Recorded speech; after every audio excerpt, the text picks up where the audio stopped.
తండ్రి అయిన దేవునికి మహిమ కలుగునుగాక.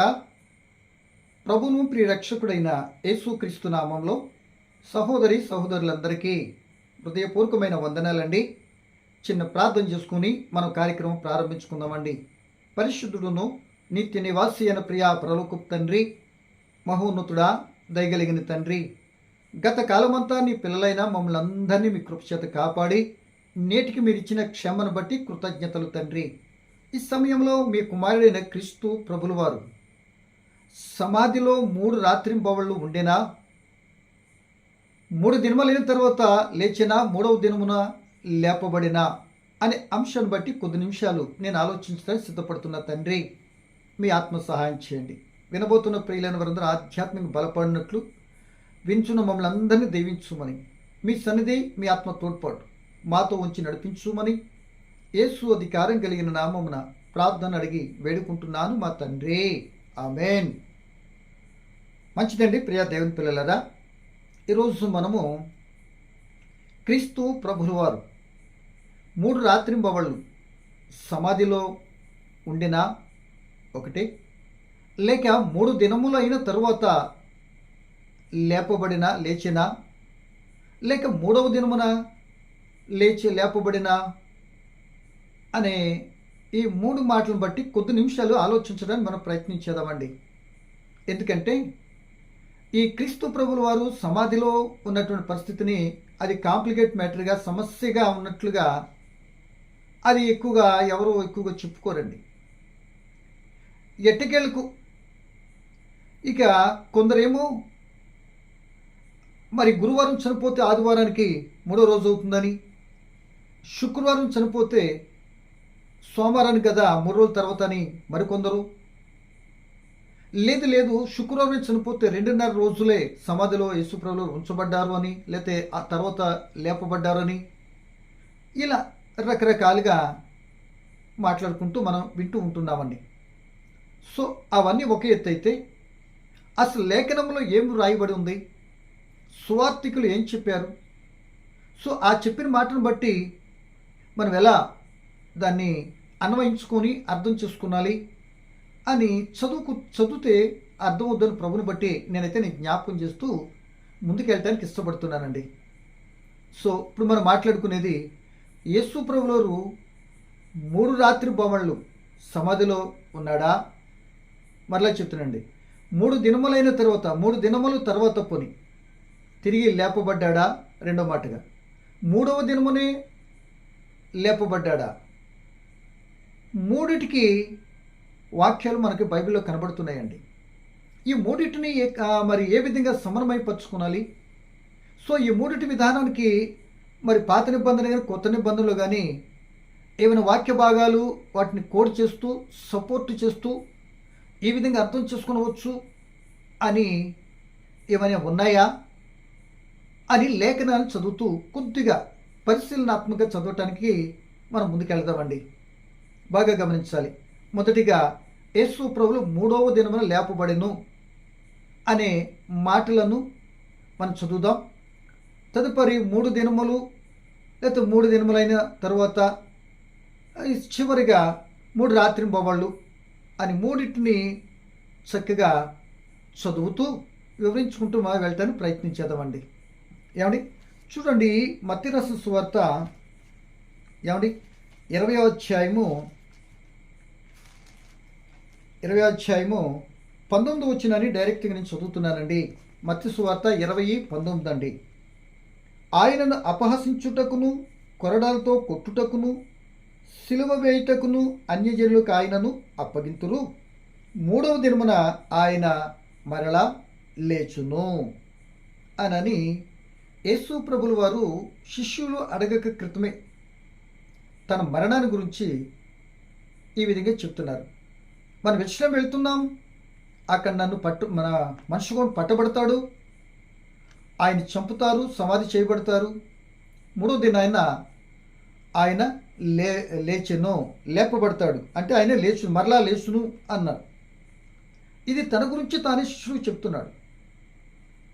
ఏమండి సో మరొక మాటగా చూస్తే ప్రియ దేవుని పిల్లలారా, ఇదే మత్తయి గారు కూడా ఇంకో మరి ఇదే మాటను ఏమంటాడంటే 16 అధ్యాయంలో కానీ 17 అధ్యాయంలో కూడా మూడవ దినమునే లేపబడతాను, లేచెను అని స్పష్టంగా మత్తయ్య గారు చెప్పారండి.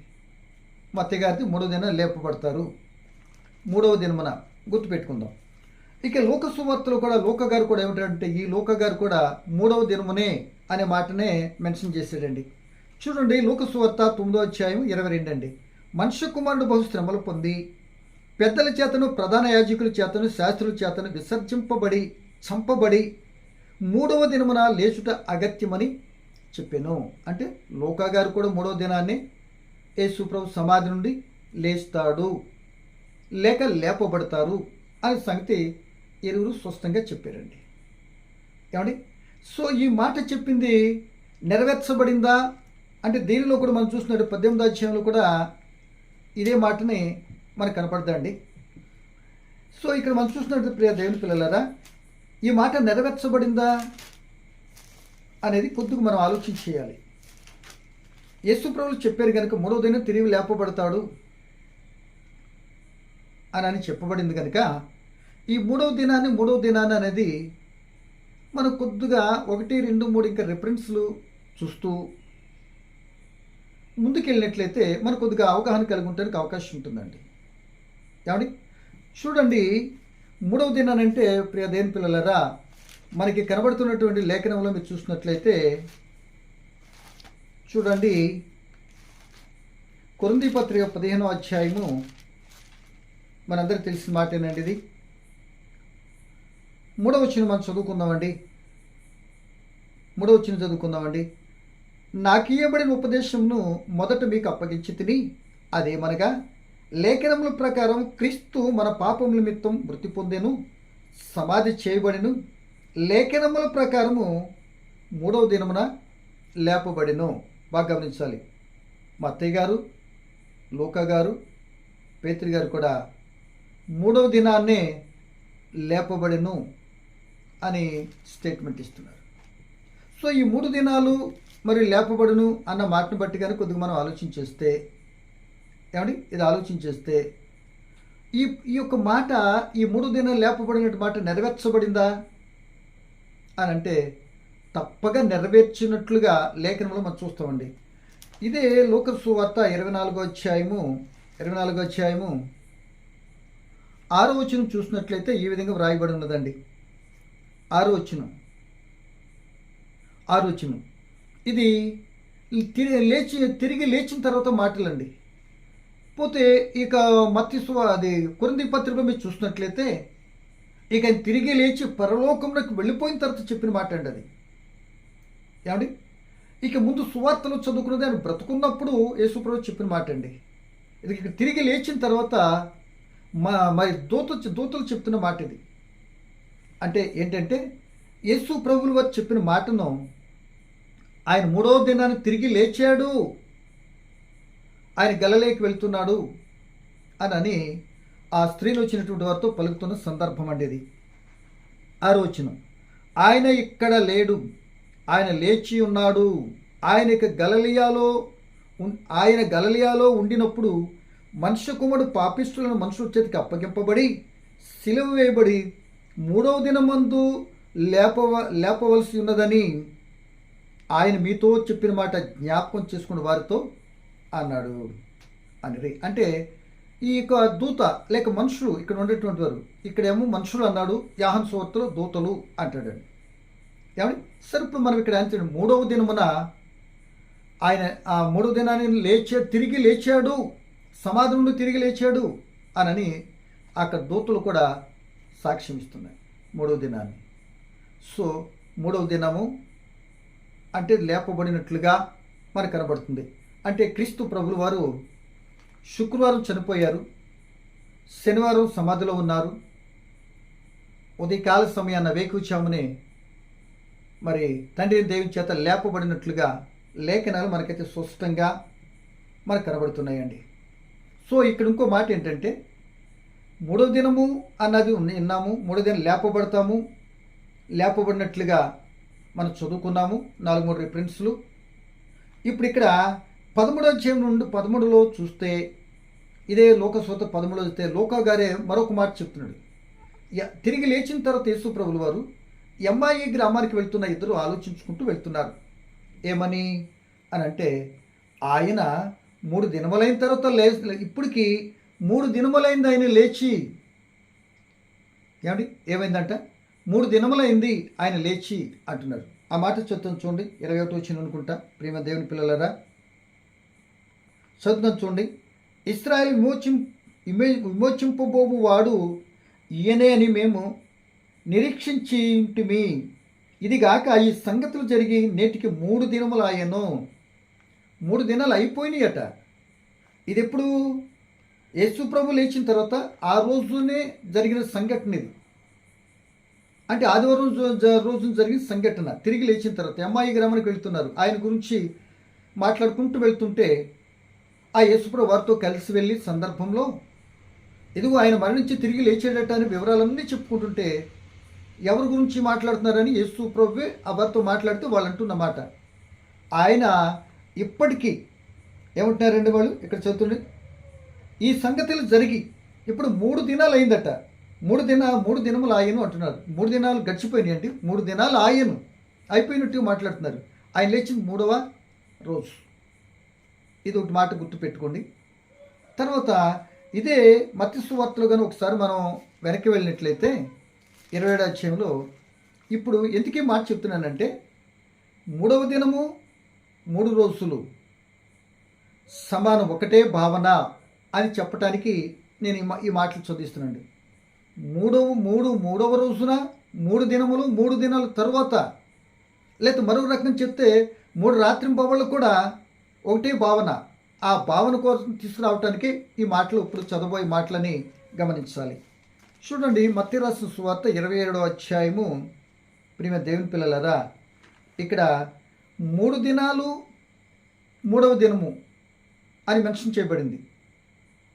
3 దినాలు 3వ దినము. సో ఈ రెండు ఒకే భావంతో ఉన్నట్లుగా మనకు కనపడుద్ది. అలా ఎందుకు ఉంటుంది చదివిన తర్వాత వివరిస్తానండి. చూడండి ప్రియమైన దేవుని పిల్లలారా, 63వ వచనం అనుకుంటండి. 63వ వచనం అండి. 63, 27 మత్తయి సువార్త 27, 63 అండి. అయ్యా, ఆ వంచకుడు సజీవుడై ఉండినప్పుడు 3 దినములైన తర్వాత నేను లేచేదని చెప్పినది మాకు జ్ఞాపకం ఉన్నది. ఏంటంటే అండి, వీళ్ళకి ఏది జ్ఞాపకం ఉన్నదట? 3 దినములైన తర్వాత ఈయన లేస్తానని జ్ఞాపకం ఉందట. అందుకే పిలాతుని అడిగి 3 దినాల వరకు కాపులో ఉంటే సో ఈయన 4వ దినం లేవాలి, అంతే కదా ఈ మాటకు భావన. కానీ కింద మాట ఏముందో చూడండి, 64. కాబట్టి 3వ దినము వరకు సమాధిని భద్రం చేయ ఆజ్ఞాపించుము. వాని శిష్యులు వచ్చి వాని ఎత్తుకొని పోయి ఆయన మృతులోను లేచినని ప్రజలతో చెప్పుదురేమో. అప్పుడు మొదటి వంచిన కంటే కడపటి వంచిన మరీ చెడ్డదై ఉండని చెప్పిరి. అంటే 3 రోజుల తర్వాత లేస్తానన్నటువంటి ఆ పిలాతు, అది ఆ మతాధికారులు పిలాతో చెప్పిన సందర్భం మరలా ఏమంటున్నారు, 3వ దినము వరకు ఉంటే చాలు. మరి 3 దినాలు అన్నారు కదా, 3వ దినము వరకు 3 దినాల తర్వాత లేస్తానన్నాడు, 3వ దినం వరకు అంటున్నాడు. అంటే దీన్ని బట్టి మనకు అర్థం కావాల్సింది ఏంటంటే 3వ దినము 3 దినాలైన తర్వాత ఒకటే భావన. యూదులందరూ కూడా ఏం చేస్తారంటే వారు 3 దినాలు 3వ దినము ఒకే భావంతో కూడిన సంఘటనలు బైబిల్ గ్రంథంలో ఒకే భావన అర్థం ఇచ్చినట్లుగా చాలా వివరాలు మనకు కనబడతాయండి. దాన్ని బట్టి మాట చెప్పగలుగుతున్నాం ఏమండి. కనుక ఇక్కడ ఒక మాట మనకు దొరికింది అంటే 3 దినాలు 3వ దినము ఒకటే భావన, ఒకే అర్థం ఇస్తుంది అనే సంగతిని మనం జ్ఞాపకం మరి ఆలోచించామండి. మరొక మాటగా చూస్తే పాత నిబంధన గ్రంథంలోకి మరొకసారి మనగా అలా ఎలా వస్తే ప్రేమ దేవుని పిల్లలారా, ఎస్తేరు గ్రంథాన్ని ఒకసారి మనం ఆలోచించేటని చూద్దామండి. ఎస్తేరు అంటే యూదులందరూ ఆ రోజు చంపబడాలి. చంపబడుతున్న సందర్భాన్ని బట్టి ఆ యొక్క హామాను యొక్క కుట్ర తద్వారా యూదులందరూ చంపబడేటటువంటి ప్రమాదంలో పడ్డారు. ఈ విషయం ఎస్తేరుకి చెప్తే ఎస్తేరు అంటది, ఇదిగో నేను చనిపోయిన పర్వాలేదు, న్యాయ వ్యతిరేక్తంగా ఉన్నాను, నేను రాజుగారి దగ్గరికి వెళ్ళి నేను మన పరిష్కారానికి మార్గం వెతుకుతానన్నట్లుగా ఆలోచించి మీరు 3 దినములు ఏం చేయాలి? నా కొరకు ఉపవాసం ఉండండి. 3 దినాలు ఉపవాసం ఉన్న తర్వాత నేను రాజుగారి దగ్గరికి వెళ్ళిపోతా. అప్పుడు రాజుగారు తప్పనిసరి మన ప్రార్థన దేవుడు ఆలకిస్తే రాజుగారు ఏం చేస్తారు? మన సమస్యకు పరిష్కారం చెప్పడానికి అవకాశం ఉంటుందన్నట్లుగా ఆలోచించి చెప్పిందండి. అన్నట్టుగానే వాక్యం చదువుతాం చూడండి. ఎస్తేరు పుస్తకం 4:16 చదువుతున్నానండి. 16 నీవు పోయి షూషానునందు కనబడిన యూదులందరినీ సమాజ మందిరమునకు సమకూర్చి నా నిమిత్తం ఉపవాసం ఉండి 3 దినములు అన్నపానములు చేయకుండుడి. నేను నా పనికెత్తులు కూడా ఉపవాసం ముందుము. ప్రవేశించు న్యాయ వ్యతిరేక్తంగాను నేను రాజునొద్దుకు ప్రవేశించుదును. నేను నశించదను అని మూర్తికైతే చెప్పగానే మొత్తం మీద 3 దినాలు ఉపవాసం ఉన్నారండి. ఉపవాసం రన్ అవుతుంది. 5వ అధ్యాయం మొదటి వచ్చింది. 3వ దినమున ఎస్తేరు రాజభూషణములు ధరించుకుని రాజనగర యొక్క ఆవరణములో రాజు సన్నిధికి వెళ్ళి నిలిచెను.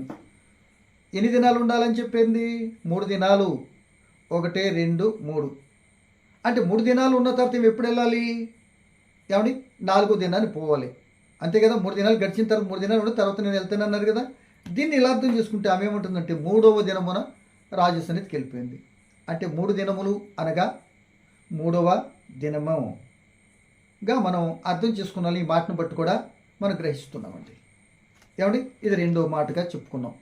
ఏమంటే ఇంక 3వ మాటగా చూస్తే ప్రియ దేవుని పిల్లలరా, రెహబాము కూడా ఆ రెహబాము సొలొమోను గారు రాజు అయిన తర్వాత రెహబాము చిన్నవాడైన రాజ్యానికి వచ్చాడు. ఆ యొక్క యెరోబాము పెద్దలందరూ కలిసి రెహబాము దగ్గరకు వచ్చి ఒక మాట అడుగుతారు. అయ్యా, మీ నాన్నగారు సొలొమోను గారు మాకెంతో భారాన్ని పెట్టేశాడండి, మేము భరించలేకపోతున్న భారాన్ని కొద్దిగా తగ్గించండి మీరు అన్నాడు. అంటే ఈ రాజుగారు అబ్షాలోము గారు ఏమన్నారు తెలుసా? సరే మీరు వెళ్ళండి, 3 దినములు తాళి 3 దినాలు ఆగిన తర్వాత మరలా రండి అన్నాడు. సరే మొత్తం మీద వెళ్ళిపోయారు. ఆ మాట చదివి మిగిలిన భాగాన్ని ఆలోచన ప్రయత్నించేదామండి. 2వ దినవృత్తాంతాల గ్రంథము 10వ అధ్యాయము మనం చదువుతుంది. 2వ దినవృత్తాంతాలు 10, 5వ వచనము 12వ వచనం కూడా మనం చూడ ప్రయత్నించేదామండి. 4వ వచనం చూద్దామండి. నీ తండ్రి నియమించిన కఠిన దాస్యం అతడు మా మీద ఉంచి బరువైన కాడిని నీవు ఇప్పుడు చులకన చేసిన ఎడల మేము నిన్ను సేవింతుమని రెహబాముతో మనవి చేయగా అతడు మీరు 3 దినములు తాళి మరలా నా యొద్దకు రండని చెప్పెను. కనుక జనులు వెళ్ళిపోయారు. ఏమైపోయారండి? జనులు వెళ్ళిపోయారు. 12వ వచనం చూద్దామండి. 3 దినముల తర్వాత రమ్మంటే వీళ్ళు ఏమంటున్నారు చూడండి. 3 దినములైన తర్వాత రాజుగారు రమ్మని చెప్తే ఆ ప్రజలు 12వ వచనం ఏమంటారు చూడండి. 3వ దినమందు నా యొద్దకు తిరిగి రెండని రాజు చెప్పిన ప్రకారము యెరోబాము జనులందరూ 3వ దినమందు రెహబాము వద్దకు రాగా, రాజు ఏం చెప్పాడు? 3 దినములు తాళి రమ్మంటే ఈ యొక్క యూదా మరి ఈ ప్రజలు ఏమంటున్నారు? రెహబాము యొక్క ఇది యెరోబాము వీళ్ళు 3వ దినమున రాజుగారు మనకి రమ్మని చెప్పాడు కదా, నడవండి 3వ దినం వెళ్దాము అని 3వ దినాన్ని వచ్చారట. పోనీ రాజుగారు నేను 3 దినములైన తర్వాత రమ్మను కదా, ఎందుకు వచ్చారు అన్నాడా? అనలే. అంటే దాని అర్థం ఏంటి? 3 దినాలు 3వ దినము ఒకటే భావన, ఏమీ తేడా లేదు అన్నట్లుగా మనకు కనబడుతుంది కదండి. కనుక ప్రియ దేవుని పిల్లలారా, 3వ దినము 3 దినములు అనే విషయాన్ని మనం పెద్ద కంగారు పడే అవసరం లేదు అని ఈ మాటలను బట్టి కొద్దిగా ఆలోచిస్తే సరిపోతుందని నా భావన. కనుక ప్రియమైన దేవుని పిల్లలరా, మనం ఇప్పుడు 3వ దినమున లేపబడిన కొన్ని విషయం చూసాం. ఏమంటే 3వ దినమున యేసు ప్రభు చెప్పినట్లుగా నెరవేర్చబడిందని చూసాం. ఇక 2వ భాగం చూస్తే 3 దినములైన తర్వాత అని చెప్పబడిన మాటలకి పాత నిబంధనలు 2 రిఫరెన్సులు చూసాం. ఏమండి ఈ ప్రకారంగా కొత్త నిబంధనలు కూడా మరి మత్తయి సువార్త 20వ అధ్యాయంలో కూడా ఒక భావం చూసాం. 3 దినములు 3వ దినము సమాన భావం కలిగి ఉన్నవి, ఏ భేదం లేదు అన్నట్లుగా ఈ 2 మాటలు కొద్ది వివరణ, కొద్దిగా వాక్య రిఫరెన్సు మనకి వివరణ సరిపోతుంది. సో ఇక మనకు మిగిలింది ఏంటంటే మరి 3 రాత్రింబవళ్ళు అన్నారు కదా. ఇక మీరు చూసినట్లయితే మార్కు సువార్తలు కూడా రాసింది కూడా ఇలాగే రాశాడండి. ఏమని? 3 దినములైన తర్వాత మనం చెప్పుకున్నాం కదండి. దీన్ని కూడా దాని భావంలో ఉంది.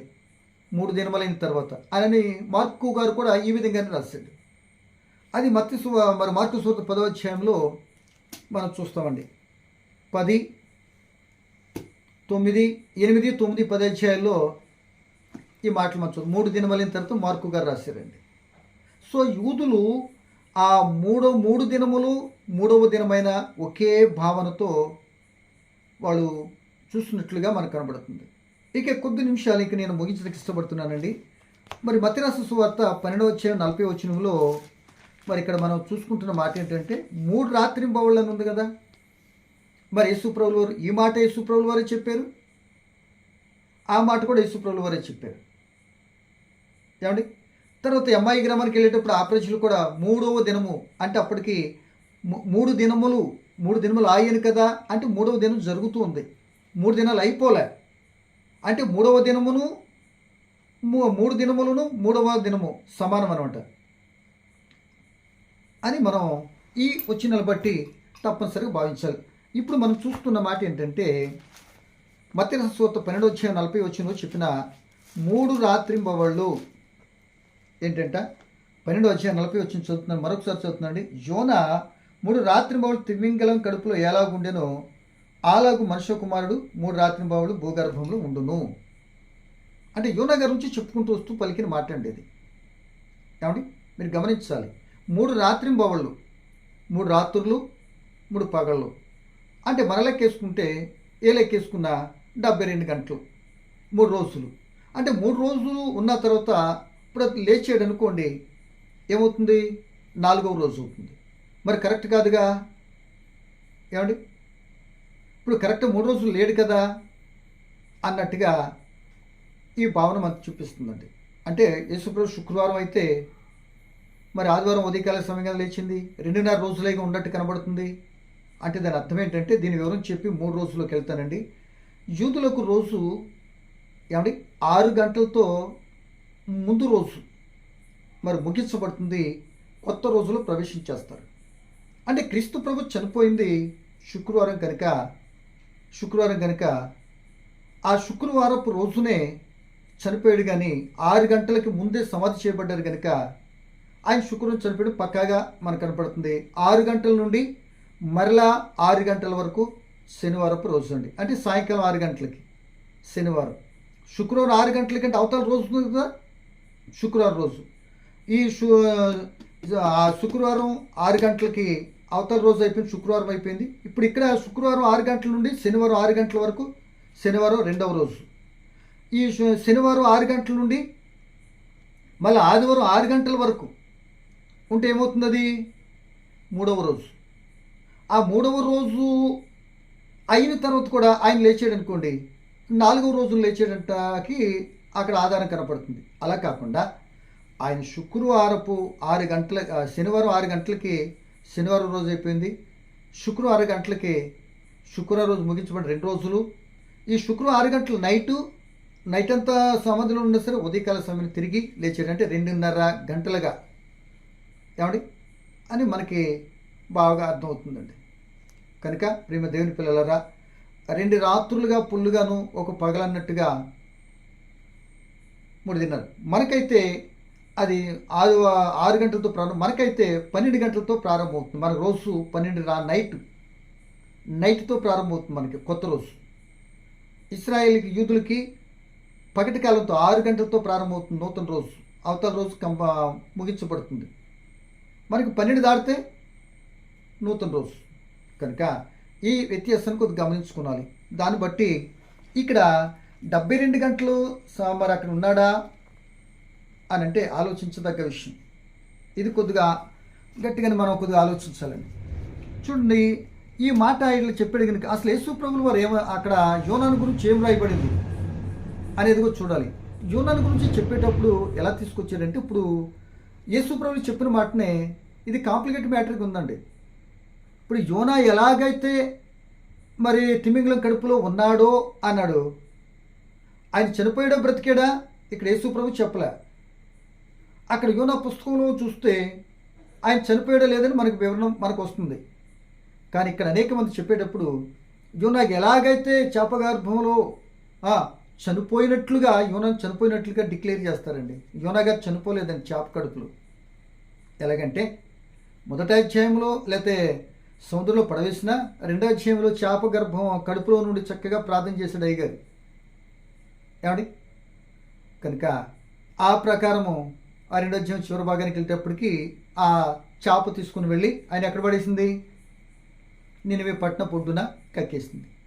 సో అసలు ఎప్పుడు ఏ టైంలో ఇప్పుడు మింగు ఇక్కడ వెళ్ళు, ఎంత టైం అయిపోయింది, చేపను వెళ్ళి అక్కడ కక్కే అని దేవుడు ఎప్పుడు అన్నాడు, ఎన్ని గంటలకి ఏంటో మనకది పూర్తిగా తెలియదు. అసలు గంటలనే మెన్షన్ యోనా పుస్తకంలో ఉందా? చూడండి యోనా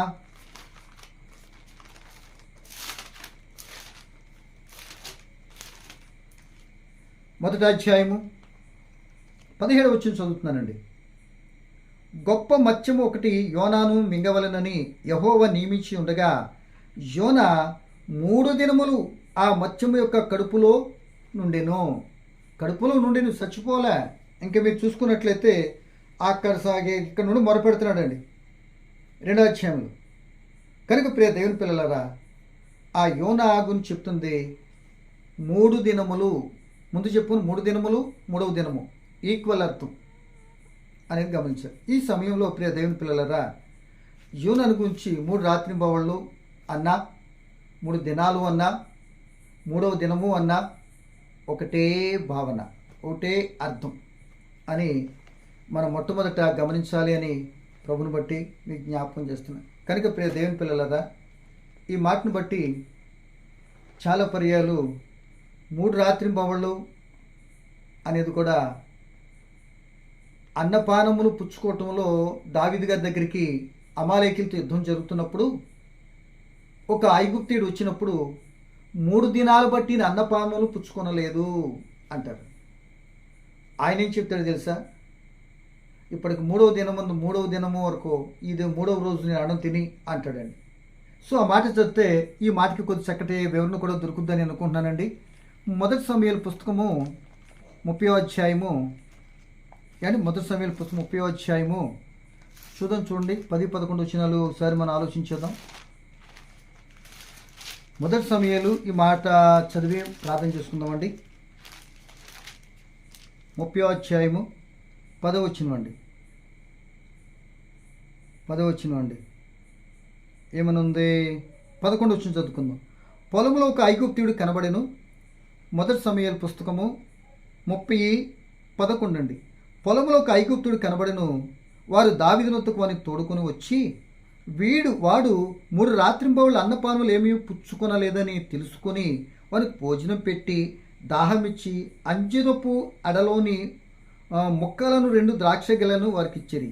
వాడు భోజనం చేసిన తర్వాత వాని ప్రాణం తెప్పరిల్లగా, దావీదు నువ్వు ఏ దేశపు వాడవు, ఎక్కడి నుండి వచ్చేతివి అని వాని అడగగా, అందుకు వాడు, నేను ఐగుప్తుడినై పుట్టి అమాలేకుడినై ఒకనికి దాసుడైతిని. 3 దినములు కిందట నేను కాయిలా పడగా నా యజమాని నన్ను విడిచిపెట్టిపోయాను. అంటే 3 దినములు 3 దినములు అక్కడేమో అన్నం తినకూడదు, 3 రాత్రింబవళ్ళు అంటే 3 దినాలు అని మనకు అర్థమవుతుంది. దీనిని బట్టి 3వ దినమన్నా, 3 దినములైన తర్వాత అన్నా, 3 దినాలు అన్నా, 3 రాత్రింబవళ్ళు అన్నా ఒకటే అర్థం. సో 3వ దినాన్న యేసు ప్రభువు వారు తిరిగి తండ్రి చేత లేపబడ్డాడు అనే సంగతిని మనం అర్థం చేసుకోవాలని ప్రభువుని బట్టి మీకు తెలియపరుస్తూ, మరి ఇంకా ఏమైనా మీకు ఆలోచన ఉంటే తప్పనిసరిగా నాకు తెలిసినటువంటి భావన మీతో పంచుకుంటాను. తప్పనిసరి కాల్ చేయండి. దేవుడి ఇచ్చిన మాట దీవించును గాక. పరమ తండ్రి నీకు వందనాలయ్యా. పలకబడిన మాటలో పరమార్థం ఏంటో గమనించడానికి సహాయం చేయమని, నీ చిత్తార్థం సాగిపోయి కృపనిమ్మని, సమస్తంలో మీరు తోడు ఉన్నందుకు వందనాలు చెల్లిస్తూ యేసు నామమున అడుగుచున్నాను తండ్రి. ఆమేన్.